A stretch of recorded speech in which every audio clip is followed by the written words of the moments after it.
Halo semuanya, perkenalkan saya Afdal Azhara dari Sistem Informasi Fakultas Ilmu Komputer Universitas Sriwijaya.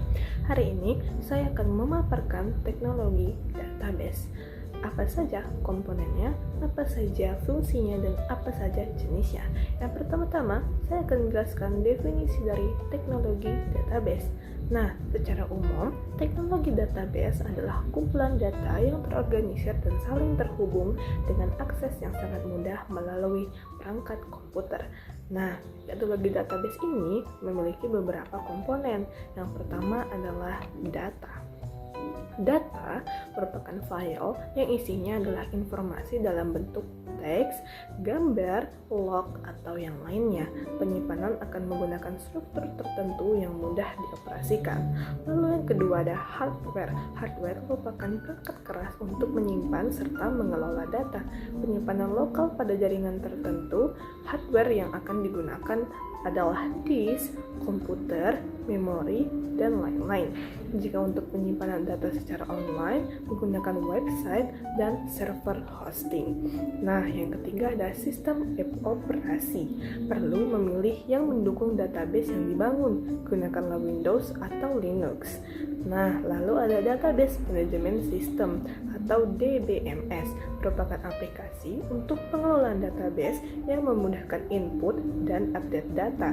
Ada banyak pilihan aplikasi database untuk dipilih. Misalkan, jika Anda mengelola database di website, gunakanlah MySQL.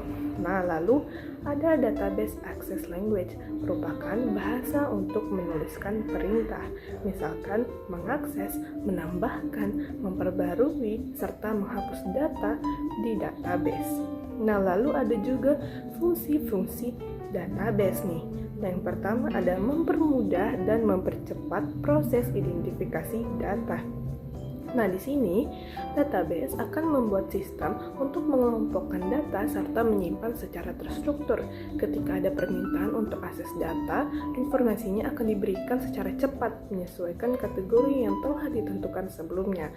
Lalu ada juga kontrol data terpusat. Dengan penggunaan database, maka semua data akan bisa dikumpulkan di satu tempat, misal pada server hosting.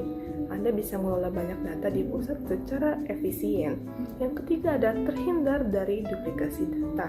Jika menggunakan sistem database, maka kita akan terbantu untuk menghindari kemungkinan adanya duplikasi data dengan penerapan sistem notifikasi atau kata kunci pada saat pengelolaan database. Ada lagi penyimpanan data lebih aman. Penggunaan database akan membuat penyimpanan data Anda menjadi lebih terpusat dan keamanannya juga terpusat. Anda bisa memanfaatkan pengamanan ganda dengan menggunakan layanan hosting terpercaya dengan kualitas pengamanan terbaik dan melindungi data secara optimal dan menghindarkan dari malware. Nah, ada lagi menghemat biaya. Penggunaan database ternyata tak membutuhkan banyak perangkat dan juga cloud untuk penyimpanan karena penyimpanannya sudah terpusat dan cukup dengan satu server saja, jadi menghemat biaya. Nah, yang terakhir dapat diakses multi-user.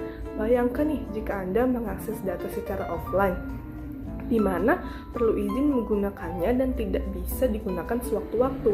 Maka untuk mempermudahnya, pemanfaat database akan sangat bijak, di mana penyimpanan ada dalam satu sistem dan selama Anda memiliki hak akses, Anda bisa membuka dimanapun dan kapanpun oleh siapapun. Nah, ada juga nih beberapa jenis database. Ada operation database, di mana database untuk menyimpan dan mengolah data secara real time.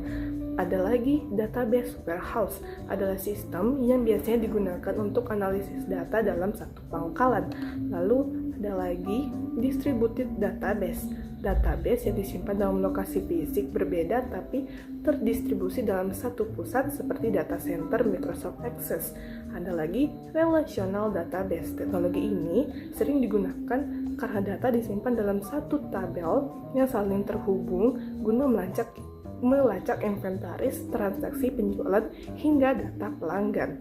Nah, yang terakhir ada end user database.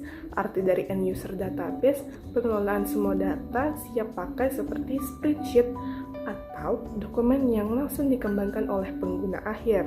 Nah, jadi kesimpulannya adalah dengan adanya database memberi kemudahan kepada pengguna untuk mencari, menemukan, mengubah informasi data karena terorganisir dengan sistem terbaik dan praktis. Itulah pemaparan saya untuk video kali ini. Jika ada salah-salah kata, saya mohon maaf. Kepada Allah, saya mohon ampun. Saya tutup. Wassalamualaikum warahmatullahi wabarakatuh.